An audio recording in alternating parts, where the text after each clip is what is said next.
All right, good morning, everyone. Thank you for being here. UAB is coming off their one bye week of the season and return to Protective Stadium to host Florida Atlantic on homecoming. So with that, I'll turn it over to Coach Dilfer. Hey guys, it's been a good week. Got some work done. Feel like we got better in the bye week, especially the Tuesday and Wednesday. Thursday, I felt like half the engines were started for a little time away, but overall, I thought we got a lot better. I think coaching-wise, we did a really good job of self-scout, self-evaluation, personnel tweaks, as well as scheme tweaks. So looking forward to the next challenge and having a better Saturday result than we've had. Questions? Is Jacob Zeno back to full strength? Yeah, he practiced all last week, and will be full go and prepared to play on Saturday. How did he, we talked a lot about the three quarterback stuff. How did he handle that whole situation? Yeah. He was awesome. He a lot of his week was trying to get healthy. So going through concussion protocol, you have to go through certain rigors. And so he was focused on that. Towards the end of the week, he was very involved in trying to get ready to play, but also getting the other guys ready. Very active behind the line of scrimmage, helping them out. Fully active in meetings. Like, the meetings never really bothered him, so he was a full go in meetings. But handle like a pro, like he does everything. Speaking of health, just how is the offensive line looking? You've got a couple guys been banged up already, as well as just the continuing kind of rotation of figuring out the best guys for this. Still banged up. Got some guys healing up, and some guys are still questionable whether we know what this week looks like. So I'd say status quo on the offensive line of trying to get 7-8 guys ready to rotate in the game, figuring out who those guys are. And Trent, Tom Herman has done a really good job at FAU in his first season. Can you talk a little bit about what they do well on the offensive side of the ball and what you need to prepare for? Yeah, so there, Charlie Fry, as our offense coordinator, who is one of my dear friends, a guy I respect in college football as much as anybody, worked for me at Elite 11, was on my list of people to hire here. So I told Tom at the AAC meetings, I said he hired a great offensive coordinator. So they do a really good job. Charlie is a great teacher. I think you can see that with their offense. He's very creative. He's a very good scheme guy, but he's a great teacher. Their guys know the why and the what, and they play with a high level of football awareness. Again, it goes to his teaching. And the best thing Charlie does is he finds the dude and gets him the ball. Like, that's always been his MO, that he believes the same thing I believe, which is get the dude the ball. So they do a great job with that, getting it to one. And I'm sure we're going to see. And they do it in such a way you really can't build your schemes around it. Like, you can try, but he's going to move them around so much that he's going to be hard to find and figure out how they're trying to get him the ball.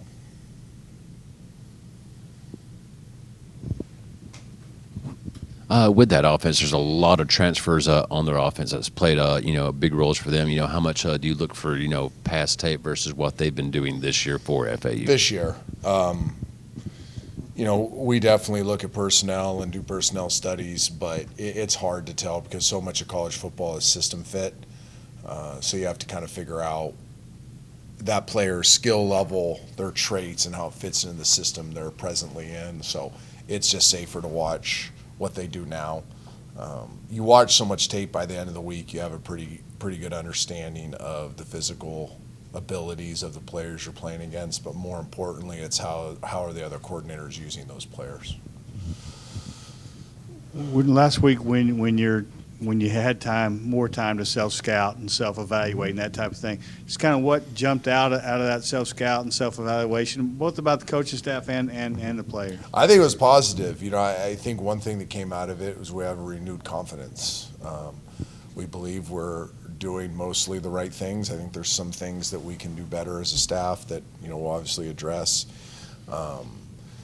and our players are doing a lot of good things. I think there's two ways to look at self-scout. You can woe is me, or you can look for the positive, and we looked for the positive, and there's a lot of positive. There's a lot of guys playing good football. Our biggest issue throughout the year, and it's been consistent, has been taking turns messing up.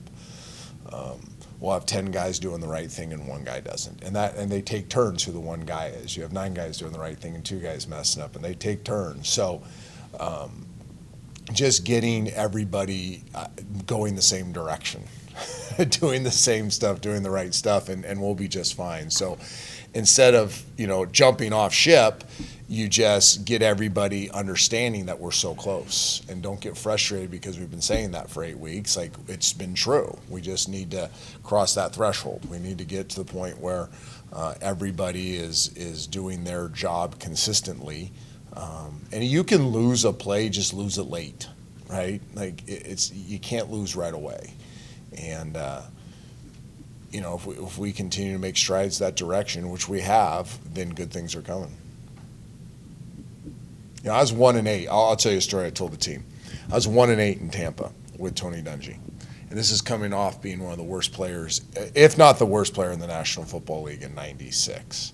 And it's '97, and we're 1-8. So you can imagine, you're the worst player in football, and now you're 1-8 as a starting quarterback. I mean, my time was done. And Tony sat me down, and he said, I know you're frustrated. We're all frustrated, but you have made dramatic improvement. It's not showing up, but stay the course. Be patient. And I have no patience, at least at that age. I had no patience. I still have very little patience. And he said, my history in football tells me that if you consistently improve, it's going to show up. Like, I don't know when, but it's going to show up on game day. And we won 5, you can fact check me here, we won 5 out of our last 6 or 6 out of our last 7. I can't remember what the number was. So 1-8, we were 9, that's 9 games, 16-7. I think we won 6 out of our last 7.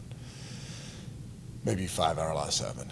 And then the next year, this was 96 that we did this. 97, we come back and go 10-6. And my play changed, my results changed dramatically from that midway point of 96 to the end of 97 season. And I didn't make any dramatic changes. I just made small incremental changes. We as a team made small incremental changes. He would say the same thing. He would show us, in fact, I do the same tape that he did, execution, destruction, with the whole team, where you're like, okay, here's the good ones. Like, this is really good. Here's the ones that are getting us beat. And just showed it to us every single week, every single week, every single week. And over time, those destructions became less and less and less. And the destruction started as, hey, listen, guys, 9 of you are doing the right thing. 2 of you are messing up. 10 of you are doing the right thing. 1 of you is messing up. We're close. We're close. We're close. And it was frustrating because you're not seeing the results on Sunday. But we stuck to the plan. We stayed on the ship.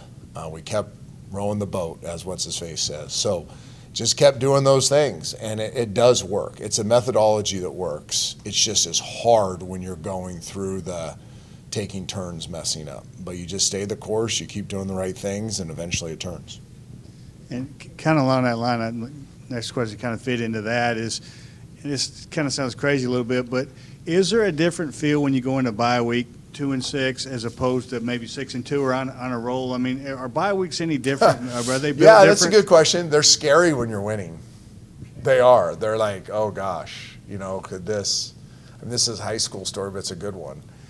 My first year at Lipscomb, we had won some games, and then we never thought we would win. We go to a bye, and it was fall break. And fall break in the South, you people are crazy. Like, you guys think it's a national holiday. In California, there's no fall break where I grew up. Like, football, no breaks, fall, go, fight. Here, everybody wants to get down to 38 as fast as they possibly can. So I'm like, I guess this is what we do. Like everybody said, practice a couple days, let them go for fall break. Let them go for fall break. They came back aliens. They were aliens. They were different humans. And we sucked. We lost 4 in a row after it. And I promised right then, I took the whole community and said there will never be another fall break as long as I'm the coach here. And they almost ran me out of town. It's like I stole their babies. But we never lost again after that because you work during bye weeks. And it's scary when you're winning because everybody's had that experience. I think when you're losing, you use that week as a great opportunity to get better, work, fight, scratch, claw, and then let them get away a little bit and recharge their batteries. And I thought this was the perfect break. They came back yesterday, they were enthusiastic. Practice last night was awesome. And not just awesome from execution, awesome from a, hey, we're all back together standpoint. They probably went home, they got a bunch of cluttered in their brains, filtered out.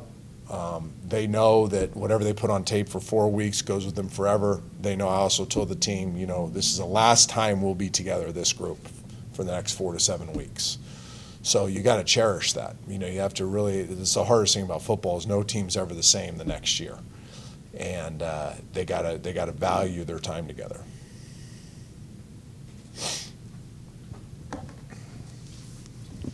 With that, you know, trying to, you know, not take these last 4 weeks for granted, but how do you also, you know, install a sense of urgency, knowing that, you know, they do have to play to their best to, you know, get these last 4 games in and be able to possibly make a bowl? I think everything you're doing, Evan, is to create a sense of urgency. Does it always work? No, but I do think we all understand that you only have so many Saturdays, right? And they're running out, so you need to maximize each opportunity. I hope they understand that. I've hammered it home, but if you don't understand that, then you're probably in it for the wrong reasons. Anything else? All right. All right, thanks, you guys. Coach.